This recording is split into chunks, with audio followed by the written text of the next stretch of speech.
Yo les amis, j'espère que vous allez tous très bien, et je suis très content de vous retrouver un peu plus tôt que prévu, mais je suis très content de vous retrouver pour un court éclairage. Après avoir analysé le franc succès de l'Ajax ce matin, on s'intéresse cette fois à un fait de jeu. Pourquoi ce ballon n'était-il en fait pas totalement sorti ?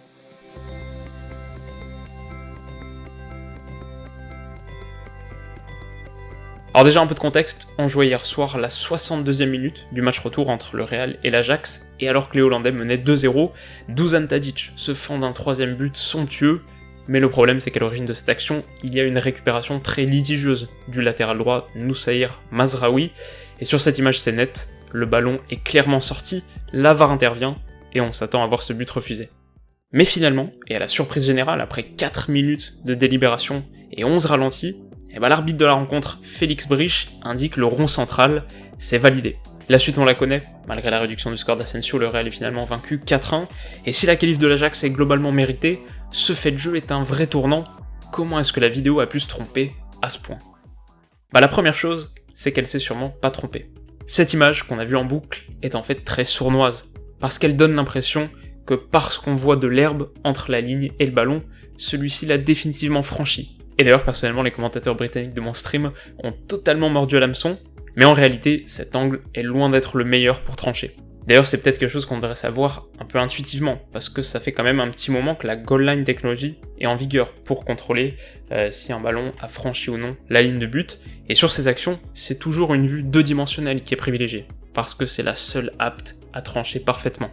Quelques tweetos l'ont d'ailleurs très justement exprimé dans la foulée de la rencontre, certains en menant leur propre démonstration pratique, une sphère dont le point de contact avec le sol est en dehors du terrain ne l'est pas nécessairement au regard des lois du football.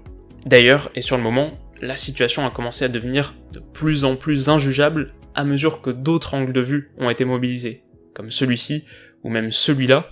Sans une touchline technologique, qu'on verra d'ailleurs peut-être un jour faire son apparition, la réalité c'est que c'est parfaitement impossible de savoir si le ballon avait totalement franchi la ligne ou non. Et alors dans ces cas-là, la VAR et ses règles sont très claires. Si l'arbitrage vidéo ne permet pas de réfuter catégoriquement la décision prise par l'arbitre sur le terrain, et en l'occurrence donc c'était laisser jouer, sa décision initiale doit primer. Le but de Tadic a donc été accordé et c'est parfaitement logique.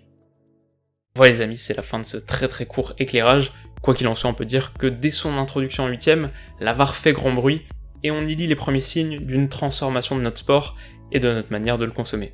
Alors si cette vidéo vous a plu, n'hésitez pas à mettre un petit like, à vous abonner à la chaîne, pourquoi pas, pour pas rater le débrief de PSG Manchester demain matin, et puis dites-moi dans les commentaires aussi ce que vous pensez de la vidéo.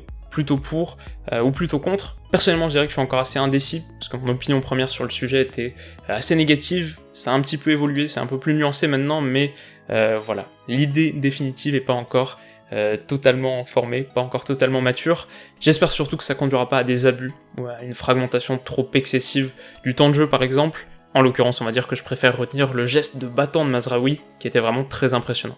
Quoi qu'il en soit, voilà, j'espère que tout ça vous a plu, je vous souhaite de passer comme d'habitude une excellente soirée, et on se retrouve donc dès demain pour une nouvelle analyse. Alors d'ici là, prenez soin de vous, et à très vite.